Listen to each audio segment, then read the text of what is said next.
Eso al mismo tiempo tiene que ver con la vinculación. El religare de la religión tiene que ver con ese concepto. ¿Cómo puedo hacer que en mi vida exista permanentemente un estado donde yo estoy frenando mis impulsos humanos en ese sentido egoico y estoy permitiendo continuadamente que nuevas percepciones, nuevas inspiraciones me alcancen, me penetren y me posean? Hablamos de una posesión espiritual. Hablamos de una posesión consciente. El sistema automático ha generado un sistema de posesión en nosotros, de nuestra personalidad.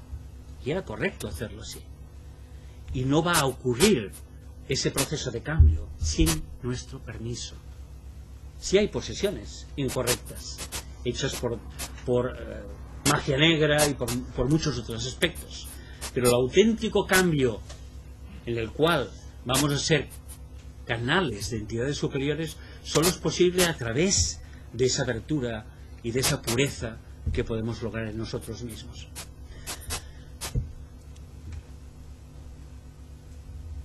Otro concepto importante es que todo lo que es necesario.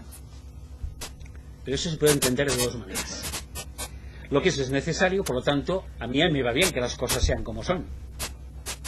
Y por lo tanto, yo asumo que las cosas son como son y no hago nada.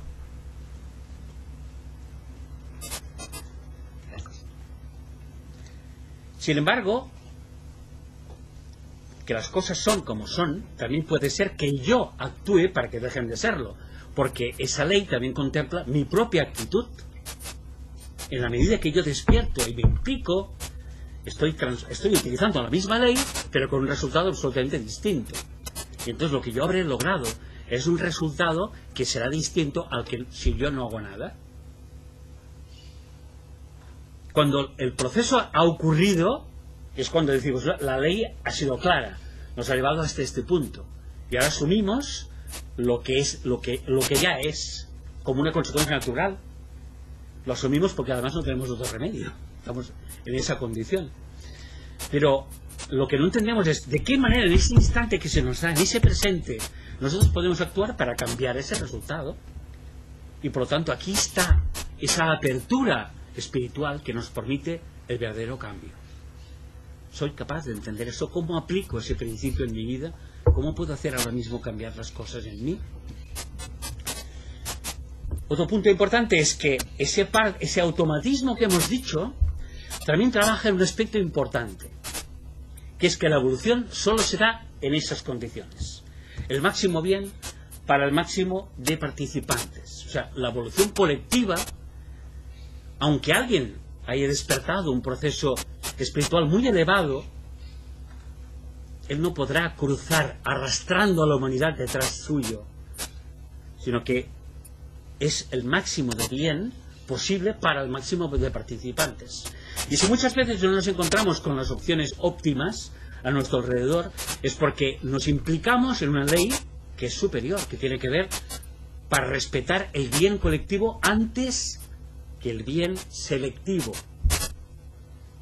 Es evidente que aquellos que son punta de lanza cumplen un propósito y una misión espiritual elevadísima, pero los primeros serán los últimos. Están ahí para eso, para entender esa ley y empujar para que el bien alcance a todos y que nadie se quede excluido, porque ¿cómo podemos quedarnos excluidos de nosotros mismos?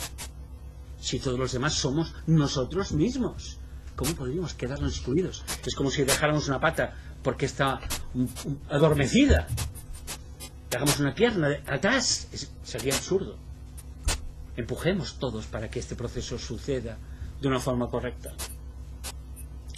Y para ello buscamos un elemento de trabajo, sería la sincronicidad. ¿Cuál es el momento? ¿Estamos en el momento preciso? ¿Estamos en el lugar preciso? ¿Estamos haciendo el trabajo que se requiere o no?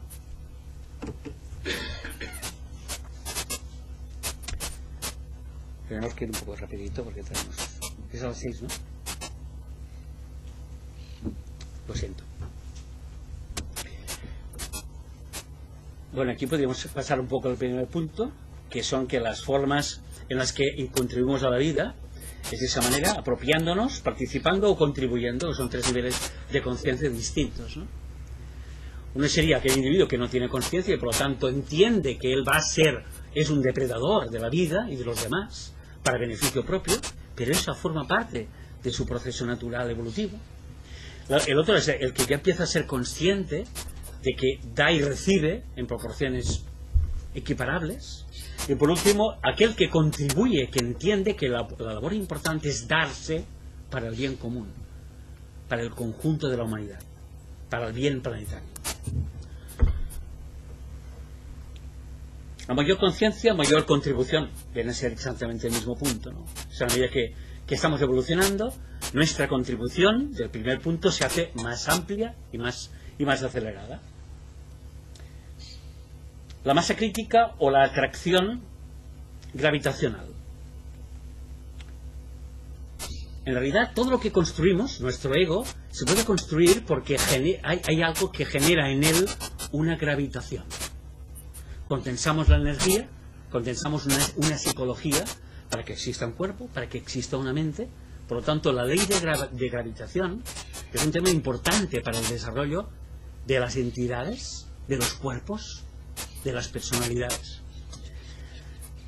Pero, al mismo tiempo, genera una supeditación, como decíamos antes. Aquel que no entiende ese proceso se siente atado al cuerpo, se siente atado a la personalidad, porque ha sido necesario y ha sido gracias a la ley de la gravedad que ese proceso ha sido posible. Sin embargo, él tiene que entender que su obligación es zafarse, es romper esa ley de gravedad.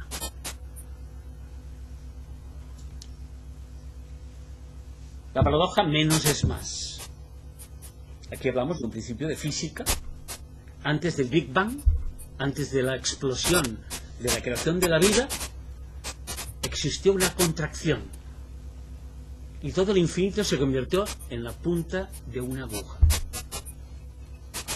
Una punta de aguja del peso del infinito. Y que contiene todo el infinito. Se da la paradoja en el ser humano. Eso que aparentemente somos, esa poca cosa que aparentemente somos, ¿qué significa eso para el infinito? ¿Qué significa para la divinidad? Cada uno de estos cuerpos, cada una de estas mentes, aparentemente es poca cosa. ¿Es ciertamente así? ¿O somos ese potencial que está condensado? Eso implica otro aspecto importante, que es el que nos vamos a entretener un pelín para explicarlo. Si cada una de las cosas que se crean requiere de ese aspecto gravitacional para crear la densidad y por lo tanto el punto de inflexión para crear vidas, al mismo tiempo eso, como hemos dicho, es una limitación. Y en el proceso evolutivo, cualquier cosa que creemos, que estamos desarrollando en la vida del ser humano, tiene esa dificultad. Nos inspiramos, tenemos incluso la inspiración que nos viene de los aspectos divinos, consolidamos una estructura, una personalidad, una entidad, un grupo de trabajo, una sociedad, una cultura. Y eso, para consolidarse en ese proceso, llega al punto en que está en un proceso necesariamente de cambio.